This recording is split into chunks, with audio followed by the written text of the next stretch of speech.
wants to leave this knob the way it's at, maybe I'll just fix that just so it works. But add another deadbolt to secure it, so I'm going to be drilling a fresh hole and adding a quickset smart key. Yep.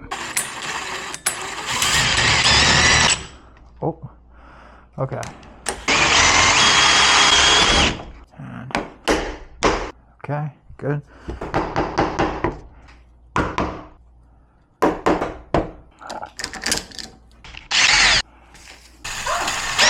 Yeah.